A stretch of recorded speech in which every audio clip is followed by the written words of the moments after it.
고혈압 진단을 받으신 분들이 받아야 하는 추천되는 기본 검사들과 필요로 하는 추가 검사들에 대해서 알아보겠습니다.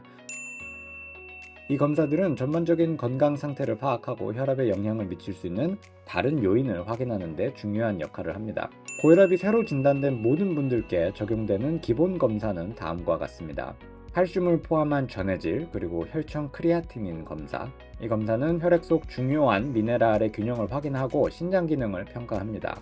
신장이 혈압 조절에 아주 중요한 역할을 하기 때문에 신장 기능을 체크하는 것이 중요합니다. 공복 상태에서 혈당 수치를 측정을 해서 당뇨병 여부를 확인해야 합니다. 당뇨병은 고혈압과 자주 함께 발생을 하기 때문에 반드시 확인을 해야 돼요. 간단한 소변 검사를 통해 신장 손상이나 고혈압과 관련된 다른 문제가 있는지 확인을 합니다. 적혈구, 백혈구를 측정을 해서 빈혈이나 감염과 같은 상태를 확인을 해야 합니다. 이런 문제가 있으면 고혈압 관리가 더 어려워질 수 있어요.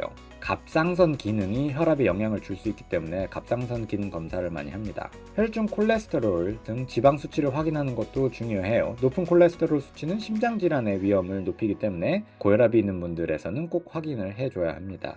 심전도를 찍어서 고혈압이 심장에 미치는 영향에 대해서 미리 확인을 하는 것도 중요합니다.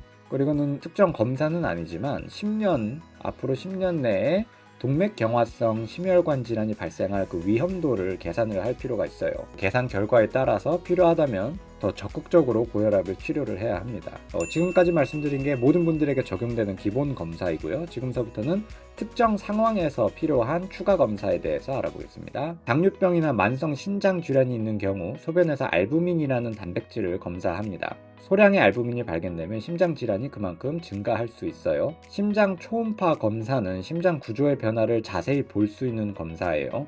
좌심실 비대와 같은 상태를 확인하는 데 도움이 됩니다. 심전도보다 더 많은 정보를 제공을 하지만 심전도에 비싸면 훨씬 비싸다라는 게 단점이죠. 대부분의 고혈압은 특정 원인 없이 발생을 해요. 하지만 간혹 다른 질환이 원인이 되어서 고혈압이 나타날 수도 있어요. 다음과 같은 경우에 이런 2차 고혈압 검사를 해야 됩니다.